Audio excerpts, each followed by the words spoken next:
One of the world's greatest cartoonists, to my mind, is Fernando Cran. Many years ago, I cut one of his cartoons out of the Reporter, which depicted the entrance and exit to a subway.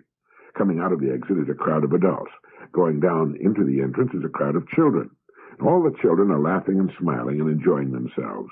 But on the faces of the adults coming out of the subway are expressions of anger, boredom, worry, and not one smile or joyful expression in the lot. There's no caption. None is needed. The cartoon very graphically asks the question, what happened to all of those smiles and happy expressions between the ages of childhood and adulthood? Well, what did happen to them? Are we to say that adult life is so full of sorrow and pain and problems that it cannot be experienced in a consistently happy way? No. In fact, a little later I'm going to give you some statistical data pertaining to happiness, who's happy and why. But this group of powerful people, emerging people in our society, while more aware of the world's problems than 95% of their fellows, still enjoy their lives and do not belong to that sad group coming out of Fernando Cran's subway. I've stood at the exits of subways and watched the people coming up. Nobody expects them to be doubled over with helpless laughter or skipping and playing like children, but their expressions seem to indicate that life for them is an extremely serious and as yet unfathomed riddle, and they give the impression that they're not growing as persons, and are perhaps, in fact, drawing back, shrinking into their little molds and hardening like concrete. Incidentally, my all-time favorite Fernando Cran cartoon portrays a man on the end of a pier who is obviously bent on suicide. He has a rope tied around his neck with the other end tied around a great stone. In attempting to throw the stone over the end of the pier, all he has accomplished is to drop it on his foot. The cartoon shows him hopping on one foot, holding the injured foot in his hands. The caption of the cartoon is simply, incompetence. And if we ever needed proof that the only way to growth and maturity and knowledge lies in the lonely and arduous hours spent alone in thought and study, this thought from the German philosopher Arthur Schopenhauer should convince us. Truth that has merely been learned is like an artificial limb, a false tooth, a waxen nose. It adheres to us only because it is put on. But truth acquired by thought of our own is like a natural limb. It alone really belongs to us. And if you wonder from time to time why so many of the adults you see and know about you shackle themselves with the outmoded ideas of the past, Schopenhauer also wrote, there is no absurdity so palpable but that it may be firmly planted in the human head if only you begin to inculcate it before the age of 5 by constantly repeating it with an air of great solemnity. When a child asks his parents what he should be when he grows up, they often, and with the very best of intentions, try to steer him toward a particular calling or profession. I remember my parents wanted me to be a lawyer. When children seek advice, here's a pretty good answer. Look for the truth. Look for the truth in everything. Spend your entire life looking for truth, and you will have spent it as nobly as any human being who ever lived. And the calling that's right for you will come along. Archibald MacLeish wrote, what is freedom? Freedom is the right to choose, the right to create for oneself the alternatives of choice. Without the possibility of choice and the exercise of choice, a man is not a man, but a member, an instrument, a thing. Dr. Carl Rogers says that responsible personal choice is the most essential element in being a person and is the core experience in psychotherapy. Francis Bacon said, if a person will begin with certainties, he will end in doubts. But if he will be content to begin with doubts, he will end in certainties. Isn't it true that we try to raise our children to begin with certainties in which we ourselves have no deep and abiding faith? And isn't it also true that most people reach adulthood in frustration and doubt and fear because those childhood certainties have crumbled and fallen apart? Could this be why the people coming out of Fernando Cran's subway appear to be marching to a death camp? Now let me read something to you and see what you think of it. 40,000 years ago, in the bleak uplands of southwestern Asia, a man, a Neanderthal man, once labeled by the Darwinian proponents of struggle as a ferocious ancestral beast, a man whose face might cause you some slight uneasiness if he sat down beside you, a man of this sort existed with a fearful body handicap in that Ice Age world. He had lost an arm, but still he lived and was cared for. Somebody, some group of human things in a hard, violent, and stony world loved this maimed creature enough to cherish him. And looking so across the centuries and the millennia toward the animal men of the past, one can see a faint light, like a patch of sunlight, moving over the dark shadows on a forest floor. It shifts and widens, it winks out, it comes again, but it persists. It is the human spirit, the human soul, however transient, however faulty men may claim it to be. In its coming, man had no part. It merely came, that curious light, and man, the animal, sought to be something that no animal had been before. Cruel he might be, vengeful he might be, but there had entered into his nature a curious, wistful gentleness and courage. It seemed to have little to do with survival, for such men died over and over. They did not value life compared to what they saw in themselves, that strange inner light, which has come from no man knows where, and which was not made by us. It has followed us all the way from the age of ice, from the dark borders of the ancient forest into which our footprints vanish. It is in this that Kierkegaard glimpsed the eternal, the way of the heart, the way of love which is not of today, but is of the whole journey, and may lead us at last to the end. Through this, he thought, the future may be conquered. Certainly it is true. For man may grow until he towers to the skies, but without this light, he is nothing, and his place is nothing. Even as we try to deny the light, we know that it has made us, and what we are without it remains meaningless. We have come a long road up from the darkness, and it well may be, so brief even so is the human story, that viewed in the light of history we are still uncouth barbarians. We are potential love animals, wrenching and floundering in our larval envelopes, trying to fling off the bestial past. That's good, isn't it? It's from the book that belongs in your library and mine, The Firmament of Time, by Loren Eiseley, published by Atheneum. Dr. Eiseley taught anthropology at the University of Kansas and Oberlin College before he was named chairman of the Department of Anthropology at the University of Pennsylvania, where he later became provost. This is the kind of book that helps us grow, that helps us move closer to the truth about ourselves. Dr. Norman Vincent Peale said this: "This is one of the greatest laws in the universe. Fervently do I wish I had discovered it as a very young man. It dawned upon me much later in life, and I've found it to be one of the greatest, if not my greatest discovery, outside of my relationship to God. And the great law, briefly and simply stated, is that if you think in negative terms, you'll get negative results. If you think in positive terms, you will achieve positive results. That is the simple fact, which is at the basis of an astonishing law of prosperity and success. In 3 words, believe and succeed." William Shakespeare put it this way: "Our doubts are traitors, and make us lose the good we oft might win, by fearing to attempt." George Bernard Shaw said, "People are always blaming their circumstances for what they are. I don't believe in circumstances. The people who get on in this world are the people who get up and look for the circumstances they want, and if they can't find them, make them." Well, it's pretty apparent, isn't it?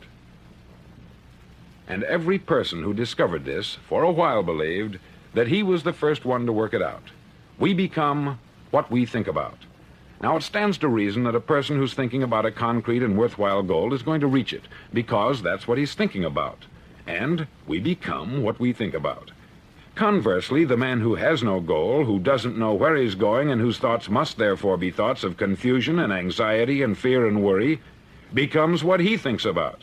His life becomes one of frustration, fear, anxiety, and worry. And if he thinks about nothing, he becomes nothing. Now, how does it work? Why do we become what we think about? Well, I'll tell you how it works as far as we know. Now, to do this, I want to tell you about a situation that parallels the human mind. Suppose a farmer has some land, and it's good, fertile land. Now, the land gives the farmer a choice. He may plant in that land whatever he chooses. The land doesn't care. It's up to the farmer to make the decision. Now, remember, we're comparing the human mind with the land, because the mind, like the land, doesn't care what you plant in it. It will return what you plant, but it doesn't care what you plant. Now, let's say that the farmer has 2 seeds in his hand. One is a seed of corn, the other is nightshade, a deadly poison. He digs 2 little holes in the earth, and he plants both seeds, one corn, the other nightshade. He covers up the holes, waters, and takes care of the land, and what will happen? Invariably, the land will return what is planted. As it's written in the Bible, "As ye sow, so shall ye reap." Remember, the land doesn't care. It will return poison in just as, wonderful abundance as it will corn. So up come the two plants, one corn, one poison. Now the human mind is far more fertile, far more incredible and mysterious than the land, but it works the same way. It doesn't care what we plant. Success, failure. A concrete worthwhile goal, or confusion, misunderstanding, fear, anxiety, and so on. But what we plant, it will return to us. You see, the human mind is the last great unexplored continent on the earth. It contains riches beyond our wildest dreams. It will return anything we want to plant. Now you might say, well, if that's true, why don't people use their minds more? Well, I think they've figured out an answer to that too. Our mind comes as standard equipment at birth. It's free, and things that are given to us for nothing we place little value on. Things that we pay money for, we value. The paradox is that exactly the reverse is true. Everything that's really worthwhile in life came to us free. Our mind, our soul, our body, our hopes, our dreams, our ambitions, our intelligence, our love of family and children and friends. All these priceless possessions are free, but the things that cost us money are actually very cheap and can be replaced at any time. A good man can be completely wiped out and make another fortune. He can do that several times. Even if our home burns down, we can rebuild it, but the things we got for nothing, we can never replace. The human mind isn't used merely because we take it for granted. Familiarity breeds contempt. It can do any kind of job we assign to it, but generally speaking, we use it for little jobs instead of big important ones. Universities have proved that most of us are operating on about 10% of our abilities. Decide now, what is it you want? Plant your goal in your mind. It's the most important decision you'll ever make in your entire life. Do you want to be an outstanding salesman, a better worker at your particular job? Do you want to go places in your company, in your community? All you've got to do is plant that seed in your mind. Care for it. Work steadily toward your goal, and it will become a reality. It not only will, there's no way that it cannot. You see, that is a law, like the laws of Sir Isaac Newton, the laws of gravity. If you get on top of a building and jump off, you'll always go down. You'll never go up. And it's the same with all the other laws of nature. They always work. They're inflexible. Think about your goal in a relaxed, positive way. Picture yourself in your mind's eye as having already achieved this goal. See yourself doing the things you will be doing when you've reached your goal. Ours has been called the phenobarbital age, the age of ulcers and nervous breakdowns. At a time when medical research has raised us to a new plateau of good health and longevity, far too many of us worry ourselves into an early grave trying to cope with things in our own little personal ways, without learning a few great laws that will take care of everything for us. These things we bring on ourselves through our habitual way of thinking. Every one of us is the sum total of his own thoughts. He is where he is because that is exactly where he really wants to be, whether he'll admit that or not. Each of us must live off the fruit of his thoughts in the future, because what you think today and tomorrow, next month and next year, will mold your life and determine your future. You're guided by your mind. I remember one time I was driving through Arizona and I saw one of those giant earth-moving machines roaring along the road at about 35 miles an hour with what looked like 20 tons of dirt in it, a tremendous, incredible machine, and there was a little man perched way up on top with the wheel in his hands guiding it. And as I drove along, I was struck by the similarity of that machine to the human mind. Just suppose you're sitting at the controls of such a vast source of energy. Are you going to sit back and fold your arms and let it run itself into a ditch? Or are you going to keep both hands firmly on the wheel and control and direct this power to a specific, worthwhile purpose? It's up to you. You're in the driver's seat. You see, the very law that gives us success is a two-edged sword. We must control our thinking. The same rule that can lead a man to a life of success, wealth, happiness, and all the things he's ever dreamed of for himself and his family, that very same law can lead him into the gutter.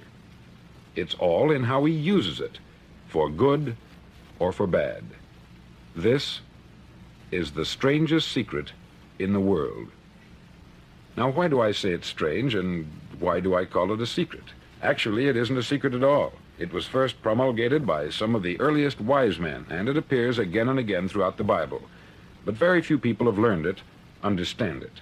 That's why it's strange, and why, for some equally strange reason, it virtually remains a secret. I believe that you could go out and walk down the main street of your town and ask one man after another what the secret of success is, and you probably wouldn't run into one man in a month who could tell you.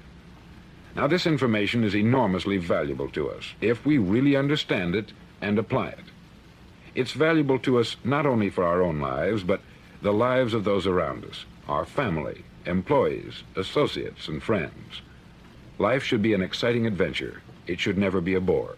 A man should live fully, be alive. He should be glad to get out of bed in the morning. He should be doing a job he likes to do because he does it well. One time I heard Grove Patterson make a speech, the editor-in-chief of the Toledo Daily Blade, and as he concluded his speech, he said something that I've never forgotten. He said something like this: "My years in the newspaper business have convinced me of several things, among them that people are basically good, and that we came from someplace, and we're going someplace. So we should make our time here an exciting adventure. The architect of the universe didn't build a stairway leading nowhere. And the greatest teacher of all, the carpenter from the plains of Galilee, gave us the secret time and time again. As ye believe, so shall it be done unto you."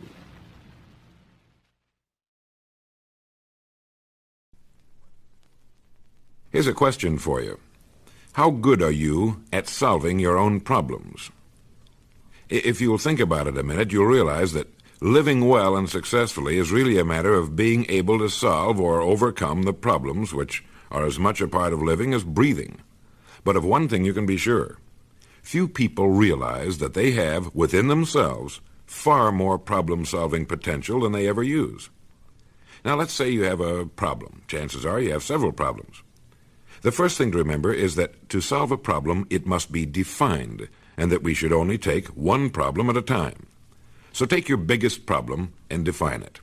Sit down and on a sheet of paper, write as complete a description of the problem as you can. Just spelling it out has a way of diminishing it. We're most afraid of that which we can't see, and when we see our problem written out, it never looks quite as tough. The next step is to break down the problem into details, and don't confuse facts with opinions. Make sure you know what you're talking about and that the problem is as real as you think it is. Now list possible solutions. No matter how crazy they may appear, write down as many possible solutions as you can think of. Then talk the problem through with someone you respect and admire and whose opinion you value. If this does not result in the solving of the problem, begin collecting data about it, as much as you possibly can. Study everything you can lay your hands on which pertains to this particular problem. And all the time, know that the problem has a solution, and that you are perfectly capable of finding it. Then, just before you go to sleep at night, read over all the material you've written out about the problem and go over in your mind the list you've made of the possible solutions. Then relax and let your mind go to work on it. Not your conscious mind, but your subconscious or unconscious mind. Set your alarm clock to wake you up an hour earlier than you usually get up. And get up, get yourself a cup of coffee if you want it, and sit down to a sheet of paper and try to come up with 20 ideas which might solve your problem.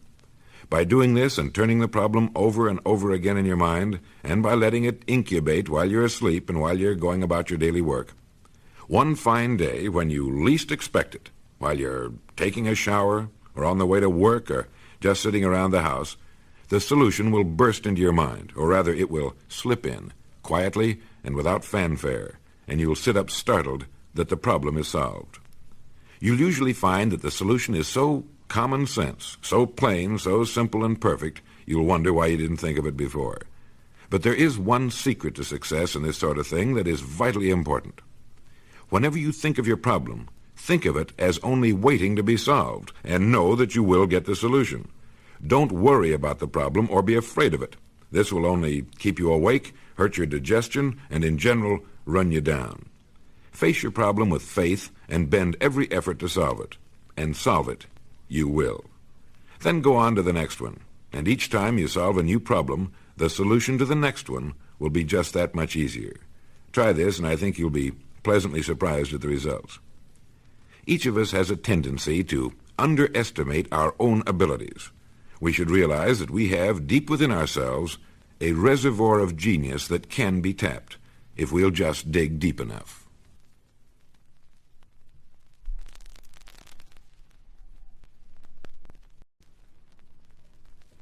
I believe that one of the most interesting, but certainly most confounding things about people is the way so many of them go through life with their hands held tightly over their eyes and an iron pot jammed down over their brains. According to the experts, the only thing that keeps more people from developing the way they should and from doing the many interesting things they could be doing is a thing called prejudice. I suppose everyone is prejudiced about something. The very word prejudice comes from the words pre and judge, and means to judge beforehand, to pass judgment on prematurely or in advance of due investigation. And the word prejudice is defined as an unfavorable opinion or feeling formed beforehand or without knowledge or thought or reason. For example, crazy as it may sound, I know a man who is immediately suspicious of short women and wouldn't trust one of them as far as he could throw her uphill into a strong wind. He must have had a bad experience with a woman about 5 feet tall, so now he doesn't trust her like any of them. Naturally, this hurts him in getting along with people. There are people who feel they don't have a chance in life because a particular place, such as Wall Street or a minority group, controls all of the money in the country. I'll bet you've heard that one. It must have been started by some pinhead who couldn't stand to admit his own failure, and instead of starting over again, he decided to blame someone else. Before you swallow a prejudice, give it the acid test. Investigate it. That's right. Check it out, and you'll see it vanish like a puff of smoke in a hurricane. Don't go through life being held back by a lot of stupid prejudices that have no power or substance or truth to them. And whenever you find yourself about to repeat a prejudice you've heard but have not checked out, don't say it.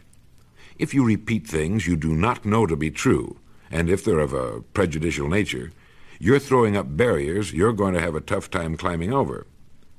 Have you ever noticed that whenever you say or think something bad about a person or a group, that it has a way of making a full circle and finally kicking you in the seat of the pants? It never fails. Yet we all know people who spend their entire lives kicking themselves in this fashion and having to dig up new prejudices as alibis for the fact that they never amount to a hill of beans. Fortunately for us, the youngsters of today are getting a much better education than we got. And if there's one thing that will put the staggers into prejudice, it's education. A prejudice disappears under the light of knowledge like a drop of water on a hot stove. It's true that a prejudice can cause quite a bit of mischief in the world, but the thing to remember is that the person a prejudice hurts most is the person who holds it. Prejudice can only walk with ignorance. If you get rid of one, you get rid of the other. Many years ago, when I was an actor on a radio network, the director happened to give me a very small part. In fact, it was just one line in a half-hour program. And I complained to him about it, and he said something I'll never forget. He said, "There are no small parts. There are only small actors." And certainly the same thing applies to the business of living.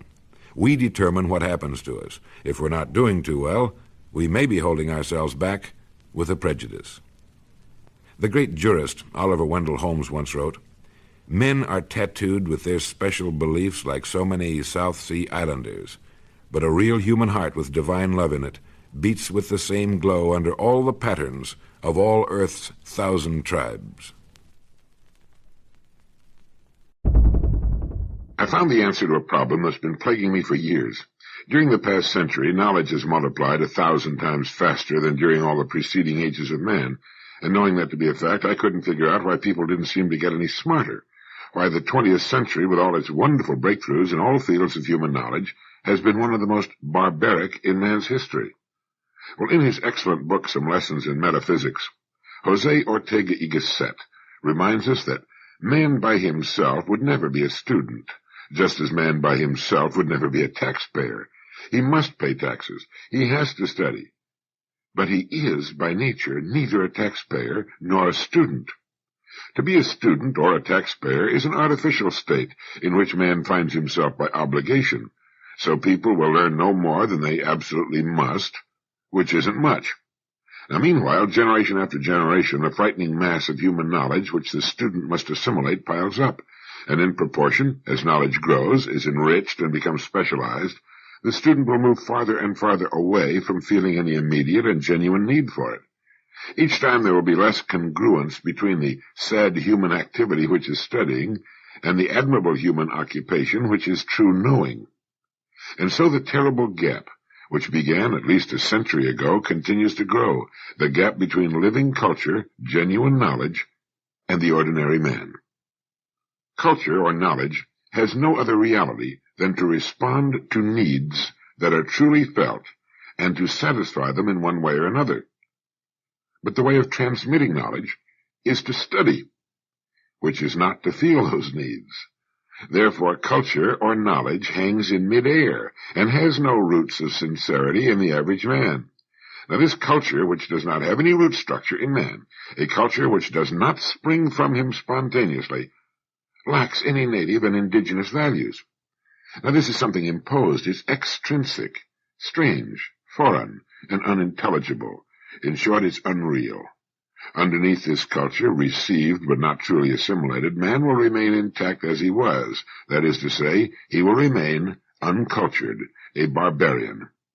And when the process of knowing was shorter, more elemental, and more organic, it came closer to being felt by the common man, who then assimilated it, recreated it, and revitalized it within himself. This explains the colossal paradox of these decades, that an enormous progress in terms of culture should have produced a man of the type we now have, a man indisputably more barbarous than was the man of 100 years ago, and that this acculturation, this accumulation of culture, should produce, paradoxically but automatically, humanity's return to barbarism. To say the problem might be solved by not studying at all would not be to solve the problem, but to ignore it. If a whole generation should cease to study, 9/10 of the human race then alive would die a violent death. To solve the problem will take a deep reform of study and the student. In order to achieve this, one must turn teaching completely around. Primarily and fundamentally, teaching must be the teaching of a need for the science, and not the teaching of the science itself, whose need the student doesn't feel. But that's why we don't get smarter. I have an interesting question for you here. What is life? This might be a question you'd like to bring up at the dinner table with the kids. What is life? Do you have a pretty good answer? There is a good one, and it was given to us by the same Jose Ortega y Gasset. It appears in his book, Some Lessons in Metaphysics, which we recommend. That's a book I think every thinking person should read 10 or 15 times, and I know you'll enjoy it. He wrote, "What then is life? Do not search far afield. Do not try to recall learned expressions of wisdom. The fundamental truths must be always at hand, for only thus are they fundamental. Those that one must go forth to seek are the ones that are found only in a single place, the particular, localized, provincial truths, the truths in a corner, not the basic ones. Life is what we are and what we do. It is, then, of all things, the closest to each one of us. Put a hand on it, and it will let itself be grasped like a tame bird." You can read for 20 years and not come up with something as true and basic and marvelous as that. Life is what we are and what we do. Life is what we do and what happens to us. Life is always a now, and it consists of what now is. The past and the future of your life have reality only in the now, and this is thanks to the fact that you now remember your past or anticipate your future. And in this sense, life is pure actuality. It is punctual, a point in the present, which contains all our past and all our future. And then Gasset would say to his students at the University of Madrid, "The purpose of these lessons is no other than to incite each of you to take care of your life, for you have only one, and that one is composed of a given number, a very limited number, of instants, of nows. To use that number badly is to destroy it, to kill a bit of your life. Nothing of what we do would be our life if we did not take account of it. Living is that strange, unique reality which has the privilege of existing for its own sake. All living is one's own living, feeling oneself live, knowing oneself to be existing, where knowing does not imply intellectual knowledge or any special wisdom, but is that surprising presence which one's life has for every one of us. Without that knowing, without that awareness, an aching tooth would not hurt us. The stone does not feel itself, nor does it know itself to be a stone. Toward itself, as toward everything else, it is totally blind. Living, on the other hand, is a revelation, a refusal to content oneself with being unless one sees or understands what one is, a become acquainted with oneself. It is the incessant discovery that we make of ourselves and of the world around us. In its very root and heart, living consists in knowing and understanding ourselves, in noticing ourselves and what surrounds us, in being transparent to ourselves. Life is what we do. Life is what we do because life is knowing what we are doing. It is, in short, finding ourselves in the world and occupied with the things and the beings of the world. And here's another question you might want to pop on your family at dinner or a friend at lunch. In the billions of years since the Earth's formation, what was the most important thing that ever happened on Earth? I got to thinking about this at lunch the other day, and I think it makes for an interesting topic. What's the most important thing that ever happened on the planet Earth? Do you know? Well, if you think about it for a few minutes, you realize that it was the appearance of man. If it hadn't been for him, no one would ever have known the Earth existed. But we still don't know if the appearance of man was good or bad. Good or bad, that is, from the standpoint of the billions of other creatures on the planet. About 9,000 years ago, man began his first rudimentary civilization with the planting of crops and the domestication of animals. And in all the centuries since that time, he's been growing progressively worse as far as being a neighbor is concerned, worse to all other living things, including himself. In the Pogo comic strip, one of the characters said, "We have met the enemy, and he is us." But it wasn't until the 20th century that man really showed what he was capable of. With the Industrial Revolution and burgeoning technology, man was able to outdo even himself, with the result that ours has been the bloodiest century in the history of man. Following the communist takeovers in Russia and China and the other countries they've managed to corral into their imperialistic sphere, millions upon millions of men, women, and children have been killed. It's been estimated that 6 million were killed in Russia alone. No one knows how many were slaughtered in China. This was after the Japanese did a pretty good job there themselves. Then came World War II. I'm not mentioning World War I. We were still learning then. In addition to the millions who died as combatants, many more millions of innocent civilians were slaughtered under Hitler and Nazi Germany, perhaps 8 million, maybe more. Since the dawn of this century, and it came in so softly, so quietly, there has been more pure, unadulterated mayhem and slaughter than in any former 10 centuries put together, capped with our own invention of the atomic bomb, which was designed, built, and dropped for the specific purpose of wiping out entire cities the way you wipe out an anthill. Overkill. Men, women, little children, the sick and the pregnant, the blind, the helpless. Kill 'em all. The ultimate weapon was finally invented, and the means to deliver it to any spot on the face of the earth in minutes. Of course, it's undergone a whole lot of improvement since 1945. We've got thermonuclear devices now that can wipe out an entire country. In fact, we're approaching the point now where we have more missiles than targets. One missile, the MIRV, can incinerate in an instant millions of civilians in a whole collection of towns and cities, and the century still has a few years to go. I wonder what the 21st century will be like. Because all we've proved in 9,000 years is that we keep getting more efficient at killing each other. You might pop that question to your family or your friends at lunch. What was the most important thing that ever happened on the face of the earth? Well, it was the appearance of man. Next question, was it good or bad? From the evidence so far, there's really only one answer to that.